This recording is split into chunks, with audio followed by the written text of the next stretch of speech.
I have a confession to make. I never played Goldeneye on the Nintendo 64. I had some awesome games such as Ocarina of Time, Banjo-Kazooie and Super Mario, but I never had Goldeneye, the game which some may argue is the genesis of the first-person shooter. A thrilling single-player mode featuring all the iconic moments from the hit James Bond film of the same name, as well as an epic split-screen local multiplayer mode. In addition to Goldeneye, there was also Perfect Dark, made by the same team at Rare, which was also received quite well and sold millions of copies. But once again, I never got to play this game on original hardware. Now I'm going to say something even more shocking. Did you know there was another James Bond first-person shooter that released on the N64? Yep, that's right. It was called The World Is Not Enough, based on the film of the same name from 1999. The game released in 2000, a few months after Perfect Dark. And I can feel some of you already have rolled your eyes back disgusted that I'm going to talk about this game. There are some of you that may have played this game and grew up with this Bond adventure, but realistically, I would argue most of you either didn't know this game even existed, or you completely repressed it from your memory. Because The World Is Not Enough, or as it's shortened in the community as TWINE, is not looked back in history anywhere near as fondly as Goldeneye or Perfect Dark. Even the speedrunning community for this game is nowhere near as active as the other two big N64 shooters.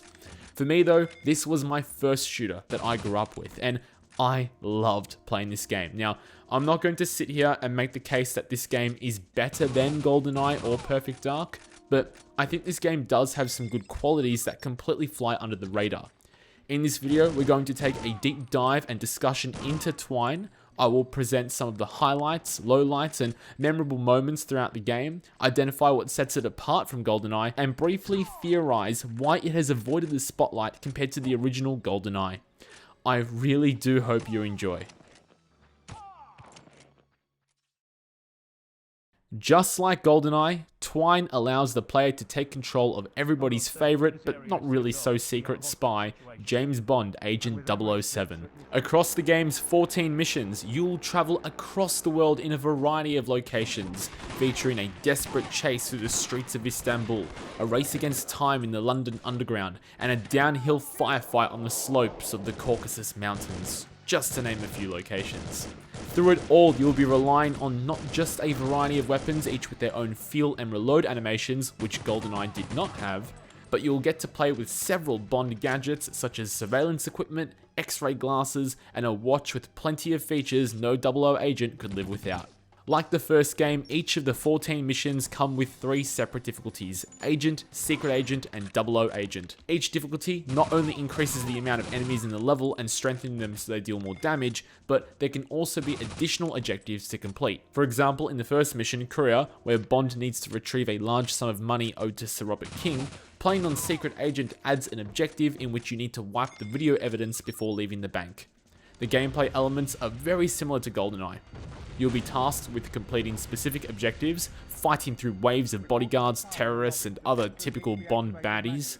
I have to say, to this day, I really do enjoy using a lot of the weapons in this game. Each one felt unique and served a direct purpose, and the new feature of having reload animations instead of just Bond hiding the weapon off screen and bullets magically filling the magazines made for a more satisfying and connected experience. The second mission, King's Ransom, really highlights this feature, as all the weapons available in this mission provide several different ways to engage your foes during the terrorist attack on MI6 headquarters. Along with your standard issue sidearm, the M45 SMG is great for sweeping multiple enemies, the Magnum, a useful pistol capable of dealing high damage, and a pump action shotgun, great for inflicting devastating carnage on anybody who stands in your way. Stopping by to make sure Moneypenny is okay will earn you the iconic pen grenade as a surprise gadget capable of taking down multiple bad guys at once. Many weapons also feature an alternate fire mode, such as a burst fire on some rifles or putting a suppressor on your P2K. The sounds of each weapon are unique and help feel responsive. The Type 20, a small suppressed SMG with a fast fire rate, is great for hosing down bad guys, while the Soviet Ka-57 feels like a powerhouse, dropping enemies in a few shots thanks to its 7.62 caliber rounds. Most of the weapons have a purpose, and this is something I really appreciate. Sure, there are some strange weapons which, besides from multiplayer, we only see once. The spear gun is only available in Mission 3, Thames Chase. You get enough ammo for a couple shots of this powerful specialist weapon and then you'll never see it again. Nonetheless, each weapon has a place, some albeit quite a small place, as well as a direct purpose. Now, what's the point of having some fun weapons if there aren't some just as fun and interesting missions to use them in? First things first is a great upgrade in Twine is cutscenes. Not just Bond walking around with some text on the top of your screen, but actual voiced cutscenes as well as voiced dialogue during gameplay. Even worse, we've reports of some kind of bomb. The whole situation is a mess. Keep your men at a safe distance. I'll handle this. Yes, sir. You might need this. The first mission showcases this straight away, and it helps you connect with the overall story so you can get a feel of what is going on, and that helps drive your purpose in each mission. Sure, some of the cutscenes can move forward quite fast, and it can be a little hard to follow if you haven't actually seen the film. The world is not enough. Identify the terrorists who've attacked his new oil pipeline in Kazakhstan. Then he discovered it was actually about the nuclear arsenals in the former Soviet republics, so he turned it over to me. Something's not right about all this. King, the money! It also doesn't help that this Bond film has a bit of a complicated story, and that can be a little tricky to translate into video game world. But Twine does its best to demonstrate the severity of Electra King's betrayal. It's very valuable, you know. I just couldn't let it explode with the rest of him. The complicated friendship between Bond and Sokovsky. Can't you just say hello, like any normal person? Hello, Valentin. And of course, some smooth talk from 007 himself. There's snow and ice up there, so I have to do this on skis. I came prepared for a cold reception. But let's really dive into my favorite part of this game, the missions themselves. Because each of the 14 levels offer a unique experience, and the game does a great job of always changing it up. I'm not going to go through all of them, but there are a couple I'll briefly talk about. Mission 4, Underground Uprising, sees Bond continue to pursue the cigar girl through the London Underground, but along the way has to defuse a bomb while saving hostages. The frantic gunfights down the escalators, the composure when rescuing the hostages, all whilst he must locate and defuse a bomb slowly ticking down throughout each engagement. It's heart-stopping, high pressure, and one of my favourite levels to play. Missions 6 and 7, Night Watch and Midnight Departure, are missions which require an element of stealth. Night Watch sees Bond sneaking out of a villa, having to avoid killing enemies and being detected on security cameras while finding information on a suspected traitor Davidoff.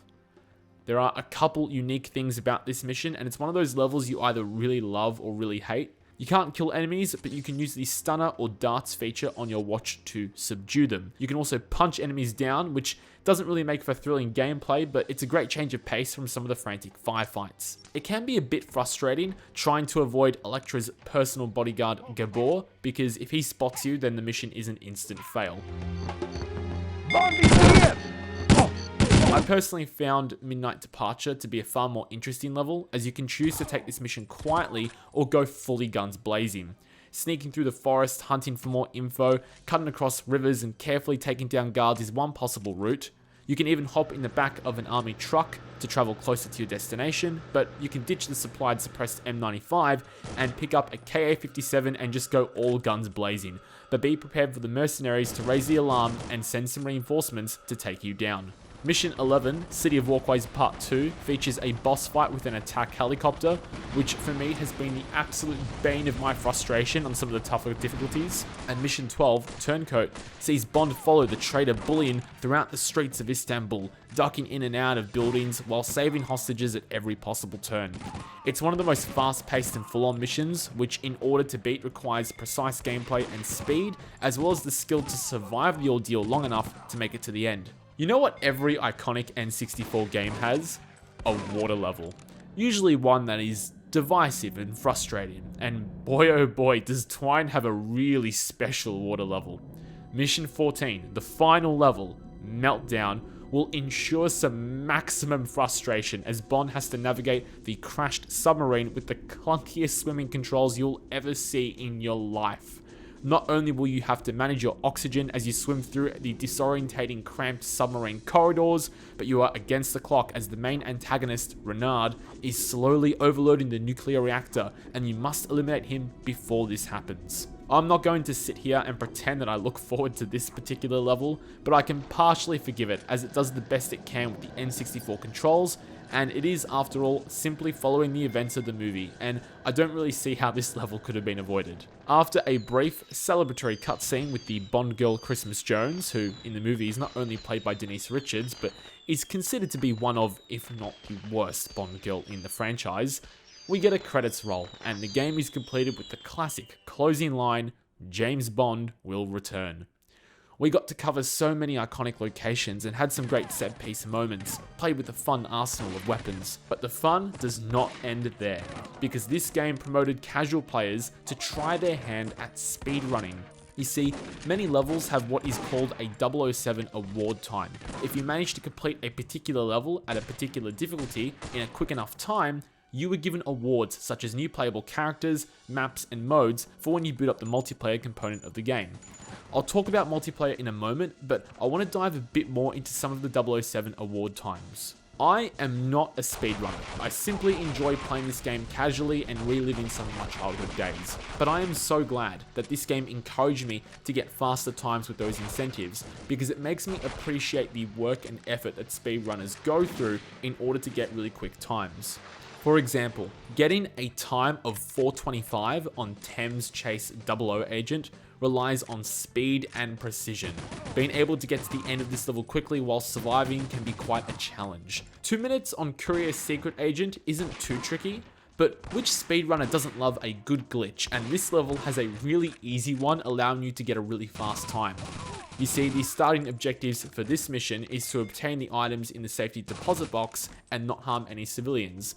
The rest of the objectives, such as talking to Lachey or the data scrambler and collecting the money, none of that appears as an objective until a bit later in the level. So if you stun a civilian with the watch and open the safety deposit box, you can quickly run out and complete the level despite the mission failed prompt on your screen. The game will still allow you to complete it because you only had 2 objectives at the time of exiting the mission. One 007 award time that gave me grief was a time of 2:20 on Nightwatch 00 Agent. Like Frigate from Goldeneye, this level has a fair bit of RNG with guard positions, cameras, and Gabor being as annoying as possible. Getting this award time taught me to persist, and I learned the true meaning of trial and error. Regardless of how good you are, sometimes you just need the chips to fall in your favor. Now, I'm sure many skilled players would see these times and say they are trivial, but for the casual player, they teach you the fundamentals of speedrunning at a basic level. The combination of skill and speed, the ability to remain composed under pressure, and dealing with pure RNG. Like I said earlier, your awards for these times are maps, modes, and characters for when you boot up multiplayer. I remember booting up this game with my dad after he finished work. Our favourite maps were Labyrinth, a hedge maze with danger in every point, and Istanbul, an urban map with high vantage points for sniper gameplay. We played so much team deathmatch, the two of us fighting against bots who were not very advanced, and I honestly don't think we ever lost, but we had so much fun. And like Goldeneye, there are plenty of weapon pickups available to help give you the edge, and you should absolutely expect your mates to be camping some of the more powerful weapons. The Mustang Mark IV GL was regularly used in our matches thanks to its overpowered insta-kill grenade launcher. Accusations of screen cheating always came up whenever my brother and I played, and arguments over cheesy tactics always ensued. Inviting mates to your house just to drop 50 bombs as they fumble with the clunky controls never got old. Until my friends no longer wanted to come to my house. TWINE multiplayer was fast-paced, fun, and also had some diverse game modes. Tense last agent standing matches in which you had limited lives. Hectic rounds of capture the flag as teams desperately scrambled to bring the opposing flag back to their base whilst defending their own. There is even a domination style mode, Uplink, in which teams have to control 3 separate satellites. The more satellites you hold, the faster you accrue points. I really enjoy TWINE's multiplayer, and yes, the AI is pretty shocking. You can see just by this King of the Hill gameplay in which nobody is really contesting the point, and there's not a lot of action happening at all. The game does suggest on the character selection screen that certain characters are going to be more team players, while others will play more of the role of assassins. Others will try and capture the flag more instead of going for frags, but honestly, I don't feel this translates too well in an actual match, but I do love the intention. I will make a mention though that I find it annoying that good characters like James Bond and M can't fight each other. You can only have evil characters fight against each other and good characters fighting other evil characters. And also in team deathmatch modes, good characters have to go on the blue team. I don't know why this is a restriction. It's really odd. It just kind of makes it annoying because not anybody can go any character they like with this really odd good guys can't versus good guys restriction. I don't know, it's irritating, I don't understand it. But I still think the multiplayer mode does a serviceable job of giving the local split screen experience inspired from its genesis Goldeneye. There are plenty of fun moments, whether it's on the rooftop shootouts on Istanbul or the long range fights on the bonus map Air Raid. These were my first memories of multiplayer gaming, which was both incredible and for me, replayable. But of course, as I mentioned, this game is often left behind as Goldeneye and Perfect Dark take the spotlight. I don't think there is a single answer as to why this happened, but I'm going to do my best to discuss why this may have occurred. Firstly, the game was not developed by Rare, as they had lost the 007 license and Eurocom took the lead for TWINE, with EA acting as publishers. So the general feel of the game is not quite the same due to engine differences, and despite TWINE generally having decent frame rates and impressive draw distances for the time, especially if you got the N64 expansion pack, but many felt they enjoyed the handling of Goldeneye significantly more. While many praise TWINE's weapon variety, it must be said the music in this game is pretty lacking. No iconic 007 flourishes or opening gun barrel. I'm not sure if this was a creative decision or a licensing decision, but the music is a bit boring in TWINE.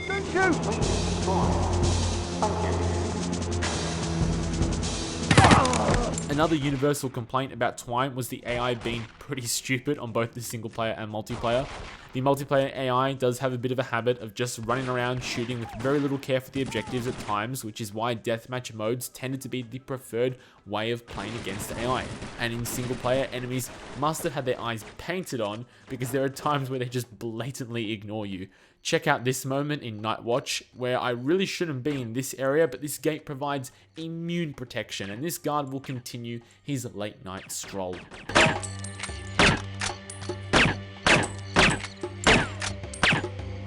Despite all the positive things I said about encouraging speedrunning, the community is barely existent, with only a handful of players, albeit very skilled players, posting really incredible times.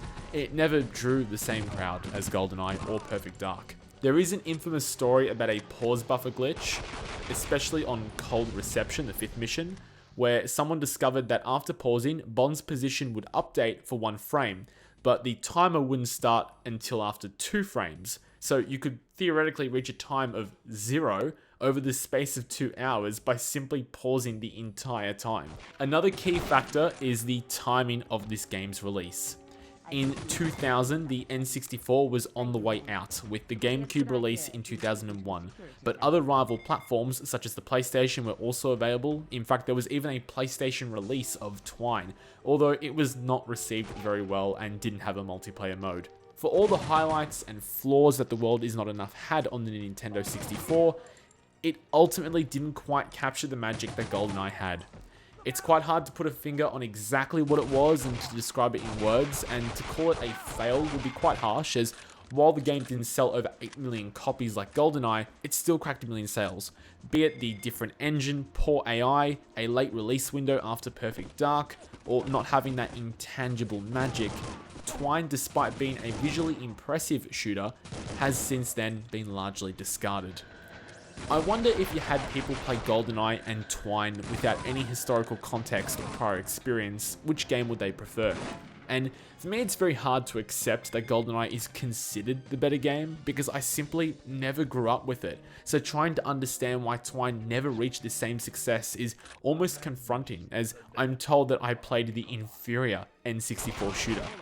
But regardless, I'm still grateful that I got to play this game, playing through 14 missions with their own charm, using a huge roster of weapons with my dad in multiplayer, or having mum take the game away because she was convinced it was just a bank robbing simulator when she saw me punch the receptionist and holding up the bank and failing the first mission.